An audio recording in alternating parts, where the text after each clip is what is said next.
I remember a time when Radioactivity was my favourite of Kraftwerk's albums. It still stands, though, as a competitor to the perhaps more enchanting, transformative, optimistic, holistic Autobahn. To me, Radioactivity was a consistently catching, actively stimulating, attentive listening trip, so wholly fascinated I was by the arrangement of these tracks, into a cohesive album experience I'd been ever since really learning of the whole Sgt. Pepper's idea from the Beatles, that enchanting film-like flow of sensations and storylines. Radioactivity seemed a wholly glorious realization of this very intriguing concept. Musically, it was such a stirring set of sounds, the functional audible signals of a machine device now laid and coordinated in such a manner so as to induce a reminder of really sublime artistic grandiosity, as though struck by a Renaissance or Baroque master, or giving into the density of the romantic's imaginative pathos. And yet, was this a misapplication of Kraftwerk appreciation? Did not a new kind of music warrant a new kind of appreciating the music, art now in general? It did, and it made me wonder, still now, whether there was any good way to write about music than to wax engaging in rhetorical masturbation over a work of art, installing to my drives a vision of God. I wish often that I could write more like Mark Fisher, although that would possibly require me being in my early 30s, or his inspirations such as Ian Penman, who was only 20 when writing for the NME. I don't think I was writing as well at 20. Actually, I haven't read much of Penman, maybe, though I was trying too hard.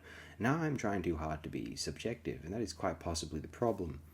I once heard a quote from George Sand, or spoken by Samuel Delaney, that writing becomes really good once you cut out the editorializing. There's a certain romanticism about an editorial mentality because it implies a certainty which cuts through an academic, empirical, even scientific, though rather they would claim that science is on their side, try to pretend even, reasoning. Attempting to write truthfully about the world despite one's senses is an interesting, difficult game. Everyone thinks they're writing with the same perspective as their typing heroes. So onto Radioactivity, the structure of the track list was so impressive, I seek words other than enchanting, though it was, it appeared to rise above the other Kraftwerk studio albums for me in preference.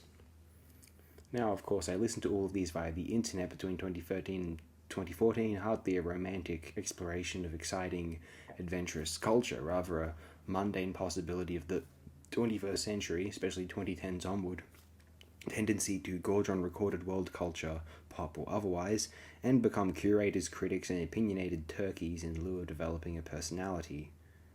Turkeys. I could think of better, though I suppose I shall not.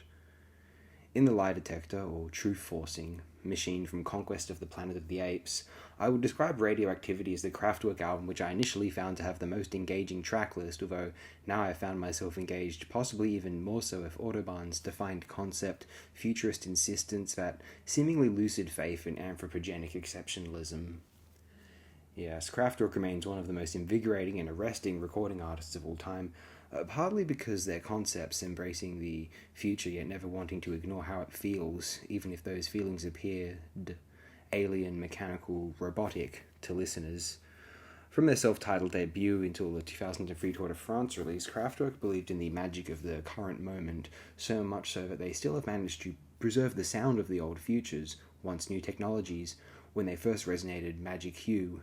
The instruments used to compose and record those albums are very old, but they were once the threshold of de facto magic, pre-mundanified, and what that magic felt like, they were generous enough to preserve for their beloved future's posterity.